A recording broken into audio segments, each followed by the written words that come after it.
Cambium Carbon really started when I was working at the World Resource Institute this past summer on federal climate policy.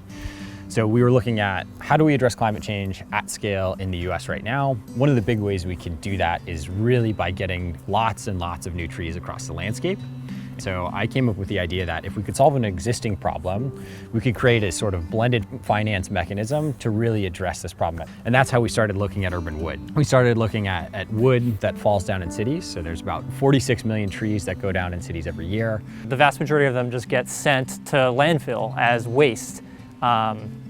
And those trees have real value. What we're looking to do is connect that wood, save it, and create a market for it. So that's our first thing, is we take waste and we turn it into a wood product. Then the revenues that come out of that, we can flow back into the forestry system in these different cities and work on planting new trees. We just received a grant in partnership with the Arbor Day Foundation from the Nature Conservancy to really scale that up. What that allows us to do is select our first pilot cities and really helps us do the analysis and build out sort of the market development in each of those places so that we can actually go in and really begin to move wood and to plant lots of new trees. Cambium and the work that they did is also sort of very directed towards New Haven, and New Haven is one of our target geographies. This has been something that has been a really collaborative project and something where I've been so fortunate to really work with and learn from so many great SOM students. We've had a number of different folks on the team who have been able to help us on the finance side, on the development of ecosystem service markets,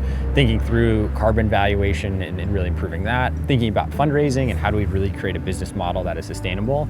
For me, I come at this from a carbon perspective and have a background in the environment. So it's been amazing to be able to collaborate with so many folks who bring a different perspective, but a really, really essential one if we're creating an effective business. So I first started in kind of a business development role, just talking to a lot of different actors on all different parts of the urban wood cycle.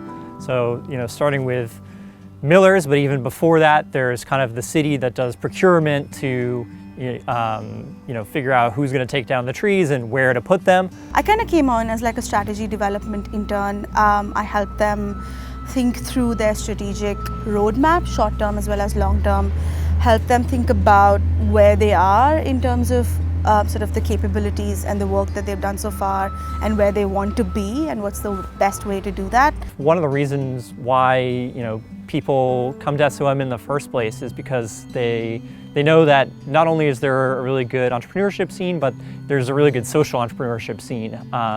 And even if you may not be thinking about being an entrepreneur yourself long term, you can still kind of have that opportunity to get hands-on work. I also really enjoyed being able to use what I learned in business school in this startup, and so I really did get to see the society perspective of business and applying business tools and toolkits to something that really matters.